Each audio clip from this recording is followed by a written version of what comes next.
Hello दोस्तों। हाँ जी दोस्तों, आप लोग कैसे हो guys? Welcome to the SSC team. I am your CA Sanjay भैया। तो दोस्तों, ऑल माय सीए फाउंडेशन के दोस्तों, भाइयों बहनों, जून 24 का एग्जाम बस और कुछ ही पल बाकी है, स्टार्ट होने वाला है। तो बताइए आपका प्रिपरेशन किस लेवल पे चल रहा है और आप कैसे प्रिपरेशन करो? 16 घंटा, 17 घंटा, 18 घंटा? आई होप सो कि आप बहुत अच्छी तरह से पढ़ रहे हो एंड आप मन लगा के पढ़ भी रहे हो। तो दोस्तों, बढ़िया से पढ़ो आप लोग। तो कुछ आप लोगों के साथ शेयर करना है, कुछ आइडिया देना है ताकि आप लोग वो सारे चीज को अप्लाई करो जो आपके पास ऑलरेडी रिसोर्सेज अवेलेबल है। एंड जो भी आपके पास रिसोर्सेज अवेलेबल नहीं है उसको यूज करने का अभी कोई टाइम तो नहीं है, लेकिन हाँ, अगर हो सकता है तो टाइम बचता है तो we can do so. But before that I am going to show you I am going to actually show you a tree how we are going to utilize for the preparation of your first paper, that is accounting paper 1। तो उसके regarding थोड़ा discuss करेंगे आप लोग। और request है मेरा कि देखो, अभी आपका जो एग्जाम है वो 20 को स्टार्ट होने वाला है और आपके पास और 7 दिन बचा हुआ है एक्सेप्ट द एग्जाम डे, 6 दिन। तो आपके लिए 6 दिन बहुत एक मिनिमम टाइम है, लेकिन for the purpose of revise ये 6 दिन काफी होते आपको 2 सब्जेक्ट भी रिवाइज करने के लिए। मतलब if you are giving a time without taking a good amount of sleep, okay, आपको स्लीप नहीं लेना है, खराटे नहीं मारना है, नींद नहीं लेना है, बस आपको वो लेवल पे रीच करना है कि आप इंटर में जाओ। तो आपको एटलीस्ट 14 से 15 घंटा मिनिमम टाइम देना है। और आपका टोटल अकाउंट्स में 11 चैप्टर से, हाँ, कुछ चैप्टर्स ऐसे कि बहुत बड़ा है, लेकिन कुछ चैप्टर ऐसे भी है जो कि आप ऑलरेडी कर चुके हो 11-12 में, तो आपके लिए वो हेल्प होगा। लेकिन एक चीज डिस्कस करना है कि आप प्रिपरेशन कैसे करोगे विद रिस्पेक्ट टू रिवीजन, क्योंकि प्रिपरेशन हो चुका है, अभी रिवीजन का टाइम है। देखो, आप लोग सेल्फ स्टडी किए हो या तो आप लोगों ने ट्यूशन लियो, ओके सर, आपने जो भी किया इज फाइन सर। और अभी मैं आपको सजेस्ट करूंगा कि ठीक है, आप क्वेश्चन आंसर के लिए कुछ वीडियो देख सकते हो या तो पढ़ सकते हो। I would rather suggest don't go with any videos right now, it will make you lot of confusion. हाँ, रिवीजन के लिए आप कर सकते हो, लेकिन self revision is far far better than your revision from the any YouTube और etcetera. मेरे प्रैक्टिकल एक्सपीरियंस से आप खुद से सेल्फ रिवीजन करो, it will be more than sufficient. हाँ, कुछ समझ में नहीं आया है, then you can go through and search it, but my suggestion is that, my request is that to do your own. Okay, जो भी आपने चैप्टर्स किए हो, कुछ बड़ा चैप्टर से कुछ छोटा मतलब स्मॉल चैप्टर से, उसके रिगार्डिंग डिस्कशन करेंगे। जो भी बड़ा चैप्टर से उसमें आपको फोकस ज्यादा से ज्यादा रखना है, और जो भी छोटा चैप्टर से उसमें आप ठीक है करो, कोई दिक्कत नहीं है सच। एक बार डिस्कशन करते हैं चैप्टर वाइज, और आपको मैं प्लान बता रहा हूं कि आप चैप्टर को कैसे कंटिन्यू करोगे और कैसे चैप्टर को गो ऑन करोगे। चलो एक बार चैप्टर में डिस्कस करते हैं, उसके बाद बाकी का डिस्कशन और करते हैं, ठीक है? देखिए दोस्तों, अगर हम लोग चैप्टर का डिस्कशन करते हैं, अब यहां पे आपको दिखेगा कि चैप्टर वाइज आप अगर देखोगे तो यहां पे देखो, सीए फाउंडेशन का टोटल 11 चैप्टर्स मैंने ड्रॉ किया, लेकिन अगर आप देखोगे 11 चैप्टर्स जो मैंने ड्रॉ किया है उसमें ना मैंने कुछ सीक्वेंस मेंटेन किया है। जैसे सबसे पहले आपको जो पढ़ाई करना है, जो सबसे कम टाइम कंज्यूम होगा आपका, उस वो है chapter 1, that is a theoretical framework, and chapter 2 that is your accounting process. ये दोनों ही बहुत, इसमें सब चैप्टर बहुत सारे, जैसे आपको कैश बुक मिलेंगे, ओके, जैसे आपको प्रोविजन फॉर डाउटफुल डेट मिलेंगे, कुछ छोटा छोटा चैप्टर्स मिलेंगे ऐसे, जहां पे फंडामेंटल अकाउंटिंग एजम्पशन, बहुत सारी चीज मिलेंगे। लेकिन मैं आपको बता रहा हूं कि ये ऑलरेडी आप लोग गो थ्रू कर चुके हो 11-12 में, तो आपको इजी होगा रिवाइज करने में। तो आप जब रिवाइज करोगे तो चैप्टर 1 चैप्टर 2 पहले रिवाइज करना है आपको, उसके बाद, अच्छा इसका टाइम भी बता देता हूं मैं आपको। चैप्टर 1 चैप्टर रिवीजन करने में, अब चैप्टर 1 में बहुत ज्यादा सब चैप्टर है, तो आप उसको रिवीजन कर सकते हो विद इन 7 आवर्स। आप टाइम लिख सकते हो, काउंट कर सकते हो 7 आवर्स, क्योंकि मैंने उसके हिसाब से टाइम दिया है। कुछ पोर्शन है जो आप सिर्फ रिवाइज करोगे तो हो जाएगा, और कुछ पोर्शन ऐसे जो आपको गो थ्रू करने पड़ेंगे। तो आपको चैप्टर 1 7 घंटा, चैप्टर 2 आपका 5 घंटा, 5 घंटा बहुत ज्यादा बोल दिया, ठीक है, 5 घंटा मतलब 12 आवर्स। सो अगर 12 आवर्स इसमें दोगे तो हो जाएगा पूरा डिवीजन। मतलब मैं बोल रहा तो बहुत ज्यादा हाई फाई। अगर आप शॉर्ट डिवीजन करना चाहते हो तो you can take it by 3 to 4 hours maximum, chapter 1 के लिए 3 आवर्स और चैप्टर 2 के लिए 2 आवर्स, तो 5 आवर्स में हो जाएगा। And in the day 1 itself आप चैप्टर 3 बीआरएस में आ जाओ, क्योंकि बीआरएस बहुत एक इंटरेस्टिंग चैप्टर है। लिटिल बिट कंफ्यूजन क्रिएट करता है रिगार्डिंग द ट्रांजैक्शन। बट अगर आपको वो सारे प्रोविजन याद होंगे, इवन कि मेरे क्लासेस भी अपलोड है, ठीक है, लेकिन वो लेंदे मैं आपको देखने के लिए नहीं बोलूंगा। लेकिन आपका अगर कॉन्सेप्ट बहुत क्लियर है, क्रिस्टल एंड क्लियर, तो भाई चैप्टर 3 पहले कर लेना, उसके बाद चैप्टर 5 डेप्रिसिएशन, क्योंकि डेप्रिसिएशन भी बहुत ईजी है। और इसमें आप जरूर डिस्पोजल वाला अकाउंट देखिएगा और सम ऑफ योर डिजिट मेथड जरूर देख के जाइएगा, क्योंकि वो एमसीक्यू में आ सकता है, ट्रू एंड फॉल्स में, not MCQ, true and false में आ सकता है। एंड डेप्रिसिएशन में प्रोविजन फॉर डेप्रिसिएशन का अकाउंटिंग कैसे हो सकता है वो आप लोग जरूर देखिएगा। तो चैप्टर 3 चैप्टर 5 करने के बाद I like predict that you guys do 1 2 3 5 in a single day, okay, with a quick and fast and fire revision, ठीक है। Come to day 2। डे 2 में आपका एक छोटा सा चैप्टर है जो कि इन्वेंट्रीज है। कॉन्सेप्ट इसमें बहुत ज्यादा नहीं है, लेकिन इसमें बहुत इजी है। तो चैप्टर 4 इन्वेंट्री आप 2 घंटे में रिवाइज कर सकते हो आराम से। इसमें आपको कहां पे फोकस करना है सर? इसमें आपको फोकस करना है, थोड़ा बहुत फीफो लिफो देख लीजिएगा आप, और इन्वेंट्री का वैल्यूएशन डिफरेंट सर्कमस्टांसेस में कैसे होता है वो एक बार देखिएगा। लेकिन बहुत ज्यादा इसमें टिपिकल चीज नहीं करना है आपको। इसमें एमसीक्यू जो इंस्टीट्यूट के मैट में दिया है, और आप सेल्फ स्टडी किए हुए तो कोई भी टीचर से जो आपने ट्यूशन लिए थे उनका सिर्फ सेल्फ स्टडी या तो रिवीजन अगर कुछ है तो फोकस कर लेना, काम बन जाएगा।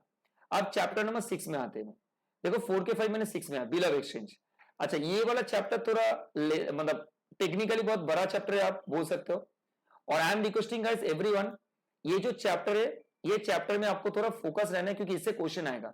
देखो अभी तक मैंने जो 1 2 3 5 बोला, ये वेटेज के हिसाब से 1 2 से मोटा मोटा पकड़ के चलो के 7 मार्क्स आने वाला है। 1 2 से 3 और 5 मिला के आपका बैंक रिकंसिलिएशन स्टेटमेंट आएगा तो 7 मार्क्स का, और डेप्रिसिएशन आएगा तो आपका मे बी 6 से 5 मार्क का।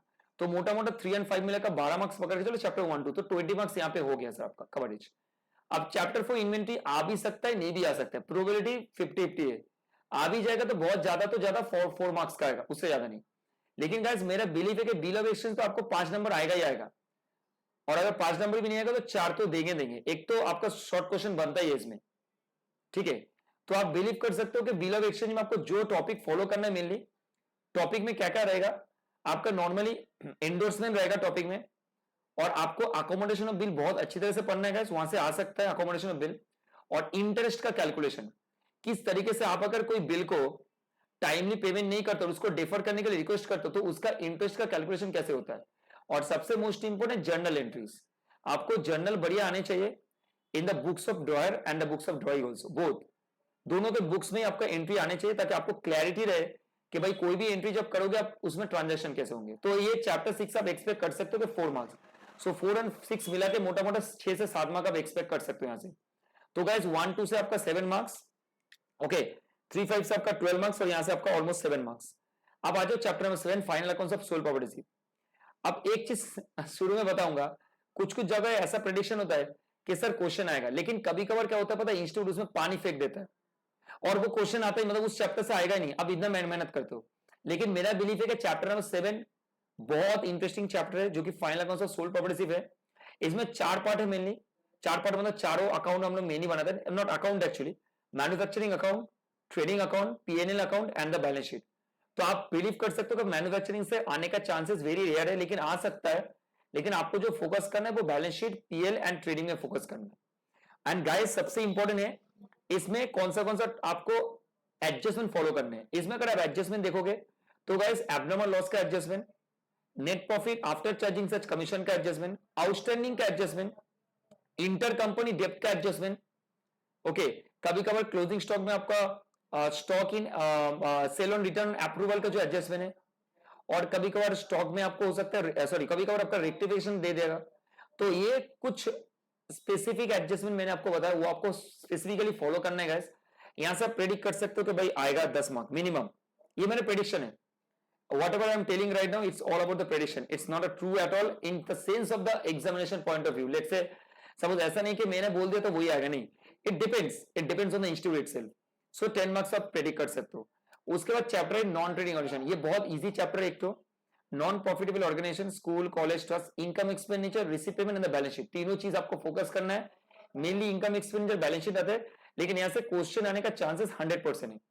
और यहाँ पे आपको स्पेसिफिकली सब्सक्रिप्शन देखना है, और आपको जो यहाँ पे फॉलो करना है वो गाइस एक चीज मैं आपको बताऊंगा कभी कभार देखना कि मेडिसिन का समझाता है, मेडिसिन का opening stock, closing stock etcetera, so उस टाइप का चीज को भी फॉलो करना है। तो यहाँ पे मैं कुछ स्पेसिफिक नहीं बताऊंगा, यहाँ पे एक ही चीज बताऊंगा, सब्सक्रिप्शन को अच्छी तरह से करके जाना। ऑनरेरियम हो गया, कुछ डोनेशन वगैरह हो गया जो कि कैपिटल नेचर का होता है, वो रिकॉग्नाइज नहीं करते हम लोग इसमें इनकम एंड एक्सपेंडिचर में, तो वो आइटम्स आपको चैप्टर 8 में देखना है। लेकिन ऐसा प्रेडिक्ट कर सकते हो कि 10 मार्क्स तो आएगा। हाँ, एमसीक्यू ट्रू फॉल्स आने का चांसेस बहुत कम है। अच्छा, अब मेरा जो सबसे इंटरेस्टिंग चैप्टर जो मैं सबको बोलता हूँ भाई इससे मेहनत करो ज्यादा से ज्यादा, वो है chapter number 11। Sir chapter number 11 में क्या है? Company accounts. इससे प्रेडिक्ट कर सकते हो 20 से 25 मार्क्स तो आएगा ही आएगा। तो सर इसमें क्या क्या आपको देखने मिली मैं आपको बता देता हूं। टोटल इसमें 6 यूनिट्स है। नंबर 1 आपका जो है वो है इंट्रोडक्शन टू कंपनी अकाउंट्स, जो मेरा वीडियो ऑलरेडी दिया हुआ है, 1 घंटा 44 मिनट का आपको मिल जाएगा वीडियो, तो वो आप देख सकते हो, रेफर कर सकते हो। उसमें मैंने आपको एग्जाम्पल के थ्रू करवाया ताकि आपको each and every concept clear हो। इशू शेयर फॉरफीचर का मैंने बहुत सारे सम्स किया, उसका ऑलरेडी मेरा वीडियो प्लेलिस्ट में है, ठीक है। आपको रिविजन नहीं करना, जिसमें बोला for sake of your convenience. Issue of share forfeiture से देखना है और आपको प्रोडाटा देखना जरूर है। और देख लीजिएगा 2 इंडिविजुअल, ओके, एक जन ने कॉल्स इन एरियर किया है, एक जन ने कॉल्स इन एडवांस किया है। इस टाइप का कॉन्सेप्ट आ सकता है, क्वेश्चन आ सकता है। उसके बाद सर नया टॉपिक जो ऐड हुआ है वो रिडेम्पशन ऑफ डिवेंचर है। नया एकदम टॉपिक है, आप उसको फॉलो जरूर करके जाना, क्योंकि redemption of preference, redemption debenture 2 नया टॉपिक है। आपको रिडेम्पशन डिवेंचर बढ़िया से आने चाहिए सर, क्लियरली आने चाहिए। Bonus share right share issue, ये भी नया टॉपिक है, बढ़िया से करना। मैं bonus share right issue, redemption of debenture, redemption of pref share, इन तीनों को बढ़िया से करना। इशू ऑफ डिवेंचर ठीक है, नॉर्मली करो चलेगा, कोई दिक्कत नहीं। लेकिन मेरा प्रेडिक्शन है कि इशू ऑफ शेयर से एक सम तो छापेगा 10 मार्क का। इंट्रोडक्शन कंपनी से एक ट्रू फॉल्स आने का चांस है 1 मार्क का, मान के चलो, या 2 मार्क का। आपको सबसे इंपॉर्टेंट जो इशू और बोनस शेयर राइट इशू, इसमें से क्वेश्चन आ सकता है, या तो रिडेम्पशन डिवेंचर से आपको एक 7 से 8 मार्क का क्वेश्चन आ सकता है, depending on the term, okay. Redemption of preference, issue of debenture ठीक है, इंपॉर्टेंट है, लेकिन the important level on those chapter that I discuss, introduction to company, issue of shares, issue of right share, bonus shares and redemption debenture, ये चारों chapter सबसे important है। हाँ, प्रेफ share जरूर देख के जाना, रिडेम्पशन प्रेफ शेयर कहां पे चांस आने का चांसेस आई है। तो यहां से सर 20-25 मार्क का हो जाएगा आराम से। अगर आप स्ट्रॉन्ग करके जा पाओगे तो भयानक मार्क्स आएगा यहां से, ठीक है। और यहां से लेंदी क्वेश्चन आने का चांसेस आई है सर। उसके बाद इनकम्प्लीट रिकॉर्ड, मतलब single entry. Sir single entry बहुत इजी होता है, जहां पे डबल एंट्री सिस्टम मेंटेन नहीं होता है। यहां पे आपको ओपनिंग बैलेंस शीट आना चाहिए, प्रेजेंट करना, जहां पे आपको इंटरेस्ट ऑन कैपिटल, ओके, उसके बाद आपका प्रॉफिट में एडजस्टमेंट्स, तो ये सब चीज आपको देखने पड़ेंगे इस इनकम्प्लीट रिकॉर्ड्स में। स्टेटमेंट ऑफ अफेयर्स बनाने के लिए दे सकते हैं। ओपनिंग बैलेंस शीट जरूर अच्छी तरह से कीजिएगा, क्योंकि ओपनिंग बैलेंस शीट का वो कैपिटल निकालने के लिए बोल सकता है, ठीक है सर। उसके बाद लास्ट, यहां से आपका मान के चलो 8 मार्क का आ सकता है। अब लास्ट टॉपिक जो है सर पार्टनरशिप अकाउंट, यहां से आपका वेटेज 10-15 मार्क्स रहेगा, क्योंकि इंस्टीट्यूट ने ऑलरेडी इसका वेटेज दिया भी है। सो ये आप प्रेडिक्ट कर सकते हो कि इसमें से आपका 10-15 का वेटेज रहेगा, 10 का वेटेज रहता है मिलने। यहाँ पे आपका जो मोस्ट इंपोर्टेंट है वो है आपका एडमिशन, ठीक है, रिटायरमेंट, ये दोनों बहुत अच्छी तरह से देखना। एडमिशन रिटायरमेंट से क्वेश्चन जरूर अच्छी तरह से देखना। गुडविल का एडजस्टमेंट देखना, सुपर प्रॉफिट मेथड जरूर देखना। गुडविल का एडजस्टमेंट जब बैलेंस शीट में नहीं रहता है तब कैसे करोगे। और सर जो नया पार्टनर है उनका कैपिटल कैलकुलेशन, सॉरी जो ओल्ड पार्टनर है उनका कैपिटल कैलकुलेशन और the total capital of the firm, नया पार्टनर जो आया है उसके बेसिस में total capital of the firm निकालने का जो कैलकुलेशन है वो आप अच्छी तरह से देखेगा।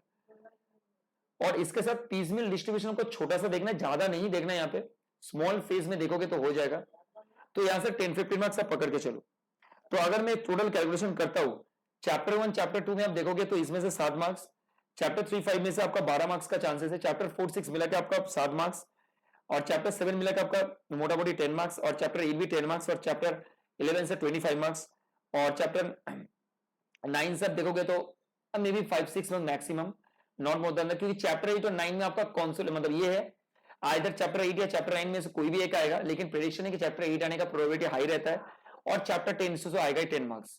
सो ये टोटल कुल मिलाकर मैंने आपको एक एवरेज मार्क्स बताया डिस्ट्रीब्यूशन, ताकि आपको समझने में इजी हो गाइस। तो ये था प्रिपरेशन का स्ट्रेटेजी। और आप चैप्टर 4-6 सेकेंड डे में करना, चैप्टर 7 आप जरूर ट्राई करना कि चैप्टर सॉरी डे 2 में कर लेने के लिए। चैप्टर 8 आप आराम से डे 2 में करोगे, क्योंकि आपके उसके बाद आपका क्वांट्स है, बिजनेस लॉ भी है, और आपका बिजनेस इकोनॉमिक्स भी है। तो गाइस चैप्टर 11 जो है वो पूरा दिन लगेंगे अच्छी तरह से करने के लिए, ताकि ये बहुत बड़ा है, टोटल 6 यूनिट है इसके अंदर में। तो प्रैक्टिस बहुत चाहिए इसमें, ताकि आपका ग्रिप थोड़ा मजबूत हो। आई होप सो आप लोग कर भी लिए ऑलरेडी, बस रिवीजन करना बाकी है। चैप्टर 9 ठीक है 2-3 घंटे में हो जाएगा, चैप्टर 10 पढ़ने से पूरा दिन लगेंगे। तो मैंने 5 डेज का एक स्ट्रेटेजी बनाया, मतलब ये तो 7 दिन मैंने लिखा क्योंकि एग्जाम ओरिएंटेड, लेकिन 5 डेज में आपका ये पूरा अच्छी तरह से रिवीजन होगा। इफ यू डू एटलीस्ट 14-15 मतलब 16 आवर्स तक स्टडी आप लोग कर लोगे, along with that other subject also आपका ये भी कवर अप हो जाएंगे। क्योंकि अकाउंट्स में अगर आपका 60+70 आ जाएगा ना, तो बाकी का जो बिजनेस लॉ एंड इकोनॉमिक्स है उसमें मैनेज हो जाएगा। क्योंकि आपको याद रखना है बिजनेस इकोनॉमिक्स और क्वांट्स में आपका नेगेटिव मार्किंग है 0.25। हर एक अगर मान के चलो आप एक क्वेश्चन राइट करते हो तो 1/4 उसमें कट जाएगा मार्क्स आपका। तो ये चीज आपको ध्यान में रखना है गाइस, ठीक है, क्योंकि यही सबसे स्कोरिंग पेपर है। अकाउंट्स मतलब थोड़ा लेंदी होता है लेकिन बहुत इंटरेस्टिंग है, ठीक है। तो गाइस ये मैंने आपको स्ट्रेटेजी एक बताया, बेसिक स्ट्रेटेजी मैंने बताया। तो नया करने का कोई रिकॉर्ड में नहीं है, जो भी करो उसमें फोकस करो, उसको ठान लो कि इसमें से ही मुझे अगर ठीक है सर आप पार्टनरशिप अच्छा नहीं लगता छोड़ दो। मैंने छोड़ने के लिए नहीं बोला, फिर भी अभी बहुत दिक्कत होता है बच्चों को, छोड़ के जाओ 90-85 तो करके जाओ, उसमें से तो मार्क्स लाओ 60% चल जाएगा सर। पार्टनरशिप भी छोड़ोगे तो आपके पास बहुत ज्यादा टाइम बच जाएगा रिविजन करने के लिए। तो आपको चैप्टर 11 में नहीं बोलूंगा छोड़ने के लिए, क्योंकि वो कंपनी अकाउंट से उसमें से मार्क्स जरूर आपको उठेगा। तो आप बढ़िया से प्रैक्टिस करो, जो भी डाउट है जो भी चीज है उसका भी कुछ मतलब आप ट्राई करो कि मेरे को भेजने के लिए, मैं सॉल्व करूंगा। आप कमेंट बॉक्स में लिख के मुझे भेजो, I am trying to solve it. अगर आपको कोई भी क्वेश्चन में भी डाउट है, ping me, I will going to solve it. मैं डायरेक्ट आऊंगा, आपको लिंक शेयर करूंगा, मैं करवा दूंगा आपको, रात को 2 बजे क्यों ना हो। लेकिन आप प्रैक्टिस करो भरपूर, जितना भी टाइम बचे उसको यूटिलाइज करो, दिन का जितना हो सकता है टाइम को यूटिलाइज करो। अभी टाइम मैनेज करो, 7 दिन में आपके पास 16 घंटा 15 घंटा भी रहेंगे तो आपके पास 105 घंटा, 105 घंटा में 4 सब्जेक्ट आराम से होगा। अगर 25 घंटे करोगे एक सब्जेक्ट को दोगे। So I wish you all the best for your exam guys. बढ़िया से करो, बढ़िया से प्रिपरेशन करो, कोई दिक्कत नहीं है। I am with you. मैं प्रे करता हूं कि सर आपका बहुत अच्छा एग्जाम हो सर, मतलब आप लोगों के लिए बोल रहा हूं, बहुत अच्छा एग्जाम हो। लेकिन मम्मी पापा का जो फेस है उसको देख लेना और उनका आशीर्वाद लेना जरूर मत भूलना। और obviously the teacher to home you actually आप कुछ इसको मानते हो, उनके एक्चुअली ये ले लेना, आशीर्वाद ले लेना। Blessing is the most helpful thing in your exam time. And motivation के लिए 3 इडियट्स का थोड़ा छोटा चीजें याद कर लेना। 3 इडियट्स में जो होते हैं मैं बोलता हूं, मैं भी करता था इस टाइम पे। और एग्जाम के पहले आपको जो भी मतलब आपको जो भी गॉड के ऊपर बिलीफ है, either it may be any God, Christian जो भी है, हिंदुइज्म मुस्लिमिज्म जो भी है, आप उनको प्रे करो और प्रे करो कि आपका दिमाग जो है वो थोड़ा क्लिनिकल हो एग्जाम के पेज मतलब इसमें टाइम पे, ताकि आप जो भी 2 घंटा 3 घंटा आपका टाइम रहेगा एज पर द पेपर, आप उसको फुल्ली यूटिलाइज करो। और उसके साथ साथ आप एकदम बढ़िया से करके एग्जाम हॉल में आप एकदम आ जाओ, आग लगा के पेपर में पूरा आग लगा दो, ऐसा होगा। ठीक है सर, तो wish you all the best for your exam and please be honest on you, do study, don't take any like leisure time on it. करो, 8 दिन का मैटर है, ठीक है, और आज का 7 दिन 15 दिन का मैटर है। 15 दिन बाद लाइफ चेंज होकर इंटर में चल जाओगे, तब आपके पास कॉन्फिडेंट बिल्ड हो जाएगा और you can be like that. हम लोगों की तरह भी आप बात करने लगोगे कि आपके पास वो कॉन्फिडेंट आ जाएगा। ठीक है गाइस, तो चलिए guys, all the best, take care and bye bye guys, take care.